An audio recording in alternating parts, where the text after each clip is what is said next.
Hi everyone, welcome back to Essie Cooks. In this video, I'm going to show you step by step how to make this delicious, so good protein naan. So it only has a few simple ingredients and 10 grams of protein per naan. So let's get started. So we're going to be making it using Greek yogurt, which is going to make it higher in protein. It's going to be about 10 grams of protein per naan. So of course, making it at home is going to have less preservatives and it's going to be healthier, and by using Greek yogurt instead of regular yogurt, it's going to be higher in protein. If you want to make it vegan, just use a vegan yogurt, but look for one that's a Greek yogurt that's higher in protein. So these are actually pretty easy. It's just a little bit time consuming. Okay, so I have 2 cups of all-purpose flour. I'm going to add that right into a mixing bowl.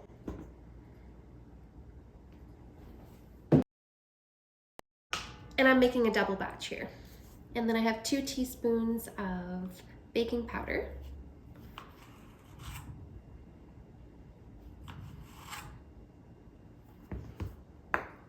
And just a little pinch of salt. Just gonna mix that together. All right, now equal parts Greek yogurt. So I'm gonna put 2 cups of Greek yogurt.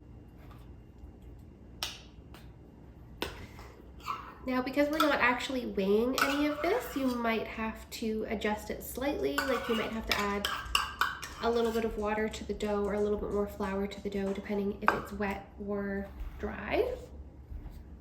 So you'll get to feel the right texture so that you're going to be able to actually knead it out. And we're going to use this spoon to just stir it all together.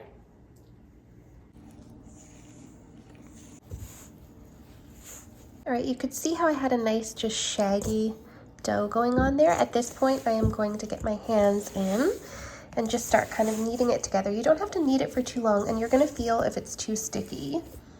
Just give it a minute, just a little bit of quick kneading right in the bowl. Nothing too complicated, but we're gonna wanna feel if we wanna add a little bit more flour or not. So far, it is looking pretty good. So I was kneading this for about a minute, but you can see here, I'm still finding that's pretty sticky because you can see it's kind of sticking to my hands, which is fine. I'm gonna add just a little bit more flour, not a lot, just start with just a little bit. These don't have to be perfect anyway because we can flour them a bit before we roll them out. And you don't want to over knead this either. Just quickly mix in a little bit more flour. That's another sprinkle.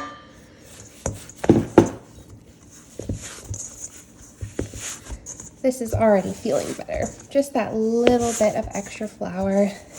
And that's because I'm not weighing this. If you were to weigh the flour and weigh the yogurt, you're gonna get a better result right off the hop. You probably wouldn't have to adjust or anything like that. But look at that. That is a nice little dough ball now. And you can see I can put my fingers in it and it's not, I have a little bit of stickiness here, but it's a lot better. I'm happy with that. That's perfect.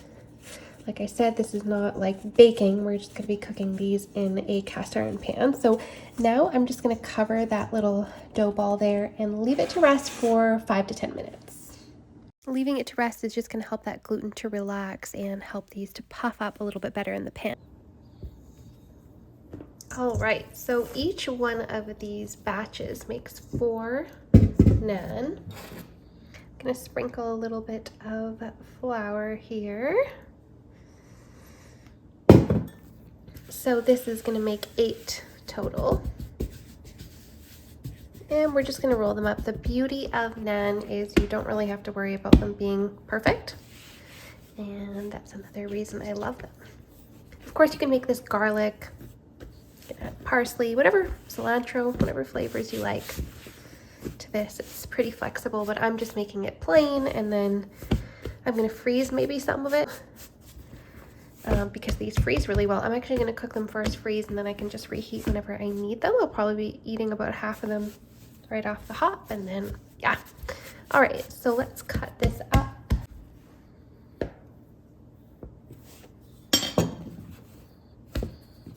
So each one of these is going to make 4. Cut this now into 4 pieces.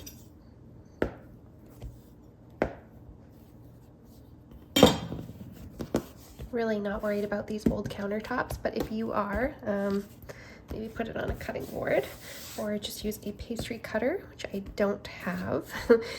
All right, so we want to make sure there's enough flour because these are still a bit on the sticky side. I might need a little bit more flour. Make sure you have lots of flour nearby for this process. There we go, and rolling pin here, I'm just going to roll it out to about 1/4 inch in thickness. And like I said earlier, the shape really doesn't have to be perfect. They kind of bounce back a little bit from the gluten, so don't worry about that too much. I haven't tried making these gluten-free before. If you have, you can let me know how that turned out and what you used. So that is looking pretty good to me. Like I said, they do bounce back a little bit, so sometimes I give it another little roll out, just to thin it out a little bit. And I'm going to preheat my cast iron pan on medium heat. So the shape doesn't matter, but the thickness does, so make sure you have them about the same thickness as I have here. And then we can go ahead and throw that right onto the cast iron. Look at that nice bubbling. We are looking for some bubbling and puffing. We want to make sure that cast iron is preheated nice and hot, like medium high heat. Cook for 2 to 3 minutes per side. You want to make sure the edges are not too thick because then they can come out kind of doughy and it just isn't quite right. So the thickness is going to be the most important part that you're going to want to kind of focus on. The shape, any shape you like. So you can see how that is puffing up so nicely and beautifully. And it's golden brown on each side, which is so good. Some of them might get a little bit crispy if they're maybe on the pan too long or things like that. The more you do this, the better you're going to get. So don't worry if the first 1 or 2 isn't perfect. They're likely still going to be edible if they're cooked all the way through. Just make sure they're cooked all the way through. And you'll get better at making them the more you do it. And you can see how they do lose that puff when you place them down.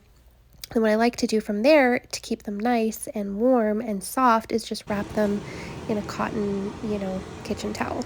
So I'm going to do that, repeat that process with all of them, and look at how just soft and gorgeous those are. And here's another batch I made on a different day because I've been making these on repeat. And on this one, I did butter it because I wanted it to be extra delicious. And oh my goodness, I hope you love them as much as we do.